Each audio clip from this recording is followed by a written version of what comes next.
Iran ने अपना उधार चुकता कर लिया है, मारे गए अपने सैनिकों का बदला ले लिया है। पूरी दुनिया में एक्सपोज हो चुके पाकिस्तान को बता दिया है कि वो अपने आतंक का साया अपने तक रखे। ईरान की तरफ आंख उठाने की कोशिश न करे, वरना अंजाम भयावह होंगे। दिसंबर 2023 में पाकिस्तान के आतंकी संगठन जैश उल अदल ने सिस्तान बलूचिस्तान में एक पुलिस स्टेशन पर हमले को अंजाम दिया था, जिसमें ईरान के 11 बॉर्डर सुरक्षा गार्ड मारे गए थे, जिसका अब ईरानी आर्मी ने बदला ले लिया है। ईरान ने मंगलवार की रात पाकिस्तान के बलूचिस्तान प्रांत में सुन्नी आतंकी संगठन जैश उल अदल के ठिकानों पर एयर स्ट्राइक और ड्रोन से हमला किया। इसकी जानकारी खुद ईरान की सरकारी न्यूज एजेंसी IRNA ने दी है। खास बात यह है कि जानकारी देने की कुछ ही देर के बाद न्यूज एजेंसी ने ये खबर अपने पोर्टल से हटा दी। इस हमले में जैश उल अदल के 2 प्रमुख मुख्यालय पूरी तरीके से बर्बाद हो गए। जब हमला हुआ तो पूरी दुनिया में अपनी तानाशाही और तख्ता पलट के लिए मशहूर पाक की आर्मी गहरी नींद में सो रही थी। पाक की सरकार भी सो रही थी। ईरानी सेना अपने लड़ाकू विमान को लेकर पाक की वायु सीमा में जबरन घुस गई, एयर स्ट्राइक और ड्रोन हमले कर आई। जब पाक तंत्र सोकर जागा तो देर रात करीब 2 बजे इस मामले में पहला रिएक्शन दिया। पाकिस्तान के विदेश मंत्रालय ने कड़ा विरोध दर्ज करवाया और पाक ISPR की तरफ से कहा गया, ईरान ने हमारे एयर स्पेस का उल्लंघन किया है। इस दौरान 2 बच्चे मारे गए हैं, जबकि 3 लड़कियां घायल हुई हैं। ईरान को इसके गंभीर नतीजे भुगतने पड़ेंगे। ईरान का ये कदम इसलिए और परेशान करने वाला है क्योंकि दोनों देशों के बीच बातचीत के कई चैनल्स मौजूद हैं। हमने तेहरान में ईरानी सरकार से संपर्क किया है और उन्हें अपना नजरिया बता दिया है। ईरान के डिप्लोमेट को भी तलब किया गया है। हमने हमेशा कहा है कि आतंकवाद पूरी दुनिया के लिए खतरा है और इससे मिलकर निपटना होगा, लेकिन इस तरह की एक तरफा कार्रवाई से ईरान और पाकिस्तान के रिश्ते खराब होंगे। अब जब खुद पर बीत रही है तो पाकिस्तान को भाईचारा याद आ रहा है। वैसे पाकिस्तान को ये भाईचारा तब याद नहीं आता जब वो आतंकियों को अपने यहाँ पर पनाह देता है।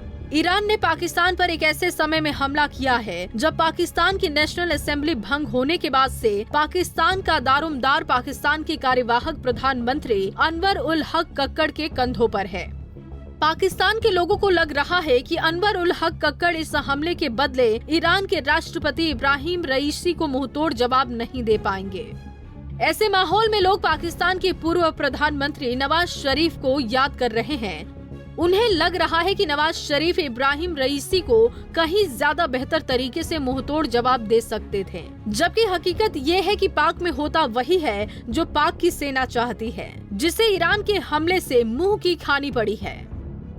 ईरान ने पाक पर यह हमला तब किया जब कुछ ही दिन पहले भारत के विदेश मंत्री S जयशंकर ने ईरान में ईरान के राष्ट्रपति इब्राहिम रईसी से मुलाकात की है। तो क्या पाक के नापाक मंसूबे अंतर्राष्ट्रीय मंचों पर इस मामले में भारत की तरफ से भी उंगली उठाने का काम करेंगे? ये एक सवाल है जिसका भारत पूरी तटस्थता से जवाब देने के लिए तैयार है, क्योंकि भारत वसुधैव कुटुंबकम की अवधारणा को चरितार्थ करने वाला देश है। वो अपने पड़ोसी मुल्क की तरह आतंक का समर्थन नहीं करता।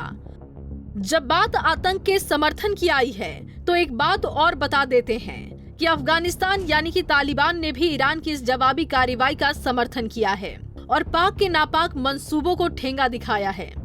जबकि अफगानिस्तान की सत्ता पर जबरन काबिज तालिबानी लोग कट्टर सुन्नी हैं और शरिया कानूनों को फॉलो करते हैं। मतलब तालिबान भी ये समझ चुका है कि पाक आतंक का पनाहगार है। अब थोड़ी सी बात कर लेते हैं उस सुन्नी आतंकवादी समूह जैश अल अदल की, जिस पर हमला हुआ है। आखिर वो है क्या, तो बता दें कि जैश अल अदल की स्थापना साल 2012 में की गई थी। ये एक सुन्नी आतंकवादी संगठन है जो बड़े पैमाने पर पाक सीमा के पार संचालित होता है। खुद को न्याय की सेना बताता है। इस संगठन का सरगना सलाउद्दीन फारूकी है। इस संगठन ने अपनी स्थापना के बाद से ही ईरान में कई हमलों को अंजाम दिया। साथ ही कई बार ईरान के बॉर्डर से ईरानी सुरक्षा कर्मियों को भी अगवा किया। ये आतंकी संगठन सिस्तान और बलूचिस्तान प्रांत की स्वतंत्रता चाहता है। पाकिस्तान में बलूचिस्तान प्रांत के पंजगुर जिले में ईरान की इस जवाबी कार्रवाई से पाकिस्तान के सेनाध्यक्ष आसिम मुन्नीर की चौतरफा खिल्ली उड़ाई जा रही है। यूजर सोशल मीडिया प्लेटफॉर्म पर असीम मुन्नीर को एक कम बुद्धि वाला मूर्ख स्वयंभू नेता बता रहे हैं, जो अंतर्राष्ट्रीय संबंधों के बारे में कुछ भी नहीं जानता। बता दें कि इस्लामिक गणराज्य ईरान और पाकिस्तान की नौसेना बलों का संयुक्त अभ्यास होर्मुज जल डमरू मध्य और फारस की खाड़ी में आयोजित किया गया था, जिसमें दोनों देशों की नौसेनाओं के मिसाइल लॉन्चर और युद्धपोतों की भागीदारी थी। मतलब अभी कुछ ही दिन पहले ही दोनों देश एक साथ सैन्य अभ्यास को अंजाम दे रहे थे, अब एक दूसरे के कट्टर विरोधी बन गए हैं। ये बताता है कि धर्म के आधार पर किसी भी राष्ट्र का उदय और उसके परिणाम घातक ही हो सकते हैं। अब देखना ये होगा कि ईरान इजराइल हमास युद्ध में जिस तरीके से खुलकर फिलिस्तीन का समर्थन कर रहा है, जिस वजह से ऊपर कई प्रतिबंध लगाए गए हैं, ऐसे में उसने पाकिस्तान से भी दुश्मनी मोल ली है, तो अब ईरान का क्या होगा? Bureau report, Punjab Kesari TV. हमसे जुड़े रहने के लिए हमारे YouTube चैनल को सब्सक्राइब करें और नई वीडियो की नोटिफिकेशन के लिए बेल आइकॉन को दबाएं।